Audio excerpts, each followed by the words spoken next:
Air conditioner के outer unit का temperature 80 degree centigrade तक होता है, जो हमारे एनवायरनमेंट टेम्परेचर से ऑलमोस्ट डबल है। लेकिन इंटरेस्टिंगली 1 मीटर दूर अंदर की यूनिट का टेम्परेचर 16 डिग्री सेंटीग्रेड तक होता है। एक बहुत ही इंटरेस्टिंग फैक्ट है, एयर कंडीशनर के अंदर जो गैस होती है वह क्लोज लूप में फ्लो करती है। इसकी गैस कभी खत्म हो ही नहीं सकती है, और यदि क्लोज लूप में यह फ्लो करती है तो कुछ लोग बोलते हैं कि यह गैस एनवायरनमेंट के लिए हार्मफुल है। तो यह सभी डाउट इसकी वर्किंग के साथ में क्लियर करते हैं।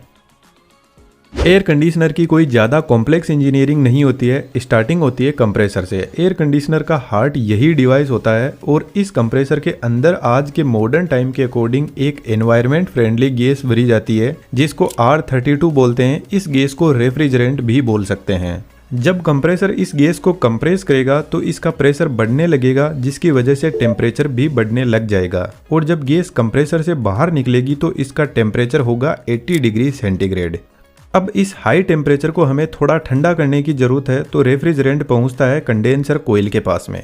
आज के टाइम में एसी के ऊपर 100% कॉपर कोयल लिखा रहता है, तो कंपनी इसी कोयल की बात कर रही होती है, क्योंकि कॉपर कोयल की हीट एक्सचेंज क्वालिटी बहुत शानदार होती है, तो ये गर्म और ठंडी बहुत जल्दी हो जाती है। इन इतनी लंबी कोयल से जब रेफ्रिजरेंट फ्लो करेगा तो ठंडा होने लगेगा, और इस कोयल से हीट को जल्दी बाहर निकालने के लिए एक फैन भी लगा रहता है। जब रेफ्रिजरेंट कोयल से बाहर निकलेगा तो इसका टेम्परेचर 50 डिग्री सेंटीग्रेड तक पहुंच जाएगा, लेकिन कंडेंसिंग कोयल के पास में जो गैस कंप्रेसर से मिल रही थी उसको यह लिक्विड में बदल देगा। आपको पता है, जब हम पानी को गर्म करते हैं तो वह लिक्विड से वेपर में बदल जाता है, यानी लिक्विड से गैस। इसके उल्टा जब कोल्ड ड्रिंक की बोतल को हम फ्रिज से निकालकर बाहर रखते हैं तो इसके चारों तरफ पानी की बूंदें जमा हो जाती है, जिसका मतलब है वेपर वापस लिक्विड में बदल रहा है। तो कंडेंसिंग कोयल भी गैस को ठंडा करने का काम करती है, जिससे यह गैस से लिक्विड में बदल जाती है। लेकिन अभी भी यह हाई टेम्परेचर का लिक्विड हमारे किसी काम का नहीं है। तो यहाँ से लिक्विड एक्सपेंशन वॉल के पास में जाता है। एक्सपेंशन वॉल का ओरिफाइस बहुत छोटा होता है, तो इधर वाली साइड में बहुत ज्यादा हाई प्रेशर भी है और हाई टेम्परेचर भी है। लेकिन जब इस नैरो ओपनिंग से रेफ्रिजरेंट बाहर निकलेगा तो इसका प्रेशर सडनली रिड्यूस हो जाएगा, जिसके साथ में इसका टेम्परेचर भी रिड्यूस हो जाएगा, और यह लिक्विड एक्सपेंड करेगा, जिससे यह रेफ्रिजरेंट वापस लिक्विड से गैस में बदलने लग जाएगा।